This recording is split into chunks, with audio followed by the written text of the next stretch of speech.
Hey there.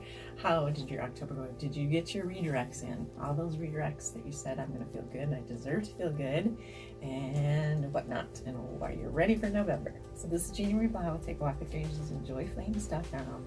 What is November? What are they saying from the quantum? Well, you might have noticed a few things already. It's getting a little tricky because what happens when you decide to shift your frequency? What happens? What you're going to often find is technology around you might go kaput. You might have people trying to hang on to you in certain ways, maybe not so pleasant ways as well, even in darker, more deceptive, elusive ways. So don't be taken down or disenchanted or into that desolate place of like, oh, all I'm trying to do is shift my frequency up and now I'm getting targeted with this dark stuff, right? That is natural. You don't have to go through a bunch of it. You might though. Your soul might decide, you know what? You want to clear out a bunch of this stuff. This is like 15,000 lifetimes stuff around that deserving piece, the worthiness piece, the feeling good piece, the right, the birthright to your joy and to your peace. So what's going on in November then? In these challenging times? Okay. You might be hearing this coming in from the quantum at times, or maybe through so-called friends or past friends or family, community, etc. Of if you were that spiritual, you wouldn't be doing that.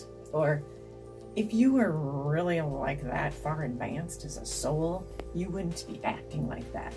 You wouldn't be telling me no. So just allow kind of all that stuff to sift through you. If there's anger, let the anger be there. If there's grief, if there's a sense of rage even, or combustibility, allow all that to just pour on out of you, pour on through. Do things that are activated in very positive feelings of where you direct your energy so that you're not having to go overeat or over drink or over smoke pot or over take meds or whatever in order to come back to the sense of I'm okay in all this, in this shift of having to deal with this.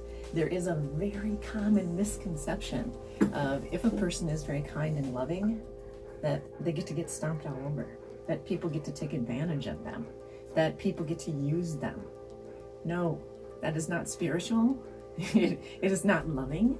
It is not caring. It's actually not even loving and caring and spiritual for the other person to stand there and allow that to happen, or to hand those keys over and hand over your power to somebody to say, go ahead, deceive me, rob me, take advantage of me. I'm a kind person. I'll just let it go. Do people really let it go when they say they're letting it go?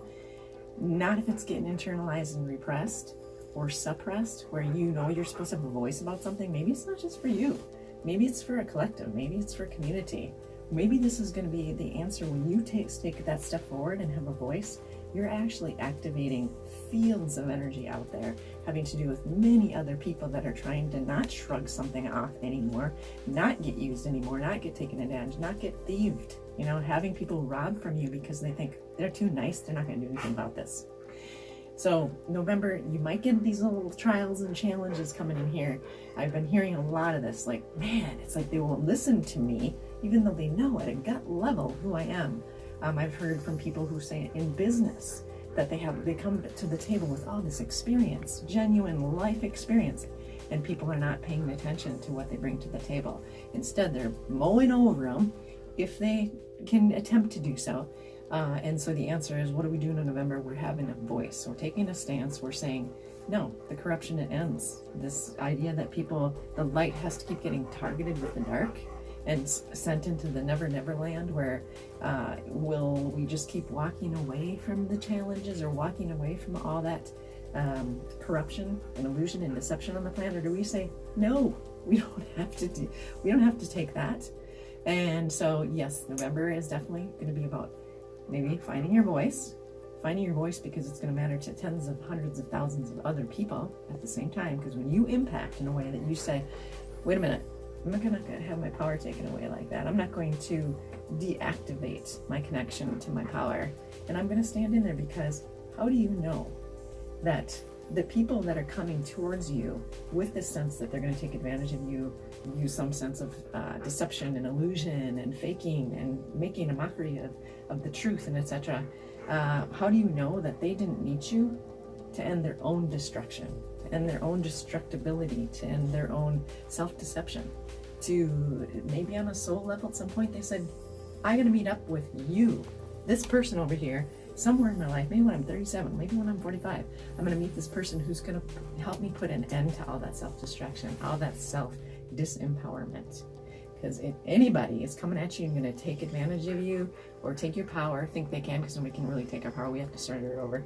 But if they think they can, that's where they are inside themselves. They're feeling very powerless. Otherwise, a person in a state of love and care and that sense of allness, and they're connected to everything that they need and possibly could ever desire, then they're not going to be out to hurt you. People that are out to take vengeance or to hurt you is because they feel very empty inside. They're feeling in lack, tons of lack, and it's never going to be enough if they continue to seek it through you or somebody around you who is also saying, I refuse to give up my love and care. Guess what? In November, you might even get tested. This is 2019, you might get tested to say, wait a minute, this is odd. Even no matter how much this person has burned me or is trying to burn me, I still have a lot of love and care and compassion for them. I'm going to still have my voice. I'm still going to take a stance and do something about this because I know this is rippling out to everyone around the community, etc. I got to do something about this. You can still be loving and caring.